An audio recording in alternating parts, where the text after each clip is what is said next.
हैं वो भी जान लेते हैं पूजा से। पूजा बताएं, ब्रोकरेज रिपोर्ट शुरुआत आप रिलायंस से करने वाली हैं?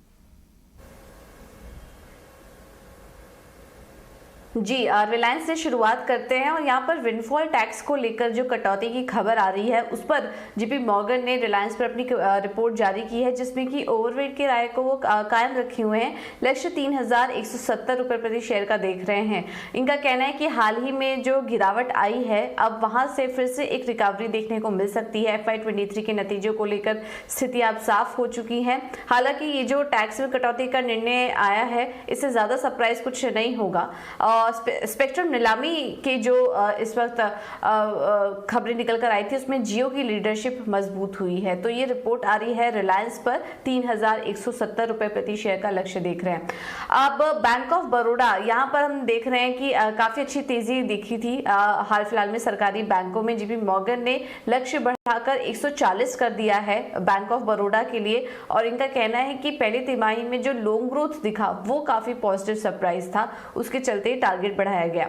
अल्ट्राटेक पर CLSA की रिपोर्ट आई और इनका कहना है कि सेक्टर में अगर बात करें तो अल्ट्राटेक टॉपिक है। इनकी जो FY22 की एनुअल रिपोर्ट कंपनी ने जारी की है उसमें से भी काफी अच्छे ग्रोथ के संकेत मिल रहे हैं। क्षमता विस्तार से भी फायदा होगा और रिटर्न रेशियो में भी सुधार देखने को मिलेगा। ये एक रिपोर्ट आई है अल्ट्राटेक पर। वोल्टास पर CLSA ने अपनी रिपोर्ट जारी की है और इनका कहना है कि मार्केट शेयर में बढ़त जरूर हुआ है कंपनी को, लेकिन मार्जिन के कॉस्ट पर ये बढ़त देखने को मिली है, इसलिए अपनी बिकवाली की राय उन्होंने बरकरार रखी हुई है 930 रुपए के लक्ष्य के साथ। और आखिर में Godrej properties, bank of America securities का कहना है कि पहली तिमाही में नए लॉन्चेस से फायदा हुआ है। एग्जीक्यूशन और मांग दोनों ही कंपनी के लिए काफी मजबूत दिखाई दे रही है। चलिए, तो यहाँ पर इनफैक्ट वोल्टास नतीजों ने निराश किया और उसी के चलते हम देख रहे हैं रिपोर्ट में भी वो रिफ्लेक्ट होता हुआ नजर आ रहा है। गोदरेज प्रॉपर्टीज की अगर बात करें, कल कंपनी के नंबर्स भी आते हुए दिखे और मैनेजमेंट चेंज की एक अनाउंसमेंट भी हमने देखी, जहां पर MD और CEO के नए MD और CEO की नियुक्ति की खबर आती हुई देखने को मिली। उसके ठीक बाद स्टॉक में हमने एक मूवमेंट देखी थी। अब भी यहाँ पर बोफा सिक्योरिटीज की तरफ से न्यूट्रल की रेटिंग जो है वो बरकरार है। और अब कमोडिटी मार्केट के अपडेट्स को समझ लेते हैं। हमारे साथ कमोडिटी मार्केट पर अपनी स्ट्रैटेजी बताने के लिए केडिया कमोडिटीज के अजय केडिया जुड़ गए हैं। Ajay, good morning. शुरुआत बुलियन मार्केट से ही करेंगे।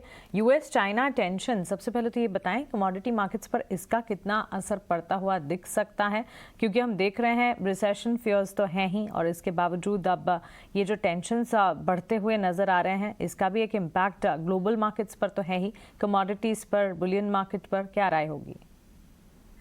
वेरी गुड मॉर्निंग माशा जी। डेफिनेटली जब भी जियो पॉलिटिकल टेंशन या ऐसा कुछ ग्लोबल इवेंट होता है तो गोल्ड और डॉलर इन पे इम्पैक्ट आता है। तो कल के सेशन में हमने देखा कि डॉलर इंडेक्स में भी कुछ उछाल आता हुआ दिखाई दिया, उसको चाहे हम टेक्निकली बोले चाहे जियो पॉलिटिकल टेंशन के हिसाब से बोले। गोल्ड में भी हमने देखा है कि थोड़ा पुल बैक जरूर था, बट एनी हाउ आज की डेट में भी अगर हम देखें तो 1750 के ऊपर होल्ड करके चल रहा है। तो टाइमिंग में जो जियो पॉलिटिकल टेंशन और जो रिसेशन का खतरा है वो अभी भी गोल्ड को अपलिफ्ट रखेगा। तो आज बाय ऑन ड्रॉप की रणनीति अपनाई है, बिकॉज कल भी हमने देखा रुपए में जो मजबूती आई थी उसकी वजह से थोड़ा पुल बैक गोल्ड में हमने जरूर देखा था, but later in the day recover हो गया था। तो उसी को देखते हुए 51,200 के ड्रॉप पे गोल्ड को बाय करके चलिए। 51,580 से 51,750 का टारगेट रहेगा। वहीं चांदी में थोड़ा हमने बेस मेटल की वजह से एक डाउन ट्रेंड देखा, बट कैजुअल डाउन ट्रेंड हम बोल सकते हैं, बिकॉज लास्ट वीक की बड़ी तेजी के बाद एक पुल बैक बनता भी है। तो आई थिंक 57,200 की रेंज में मिले तो चांदी को फिर से लेके चलना चाहिए। 58,500 तक का टारगेट देखने में मिल जाए।